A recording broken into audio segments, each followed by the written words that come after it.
Cinemas caving into a mob of religious fanatics is absolutely obscene, and it really has no place in the 21st century. We should not be dictating to the public what they can watch and what they can listen to and what they can talk about according to the tastes of a bunch of religious fundamentalists. That is the bottom line of freedom of speech. And I think the most shocking thing for me about this entire incident has been the silence of the elites. You know, a few politicians have said things here and there about these Islamist mobs shutting down a film, but most of the political and cultural establishment have been silent. They are moral cowards. They are sacrificing freedom to appease a tiny mob of religious fanatics, and that is completely unacceptable. What we should be saying to these protesters is our freedom matters far more than your feelings, and that is how you have to live in a free society. Brendan, I'm just going to bring in the former chair of the Conservative Muslim Forum, Mohammed Amin. Have we got Mohammed there? Yeah, brilliant. Mohammed, I wonder, would you actually argue that it's right that some Muslims find this offensive? Do you think actually there is merit to the argument?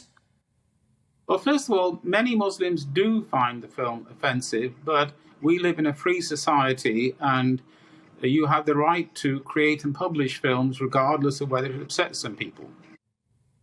Right, yeah, OK, then that's exactly what Brendan's just been arguing, really, right? No one has a right, ultimately, to not be offended. I agree. Yeah. So, Brendan, then, I wonder if there's a sort of a middle ground here, right? Lots of people found Monty Python offensive when it first came out. We've got to shrug our shoulders and stand up for democratic values in a free society. Absolutely. Everyone has the right to feel offended, but they don't have the right to act on that and to try and crush any cultural product or film or piece of music or piece of literature that made them feel offended. That's the bottom line of living in a free society. And one of the things that horrifies me most about the silence around these Islamist mobs is that there is this implication that is given that they are representative of the Muslim community more broadly, and therefore we can't really criticize them too much. We might offend Muslims, we might make Muslims feel bad.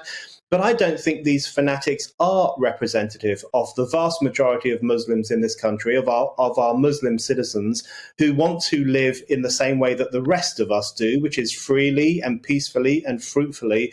So we have to start making a distinction, I think, between this kind of fanatical noise that is being made over an apparently offensive film and the vast majority of ordinary law-abiding Muslims who don't go along with this.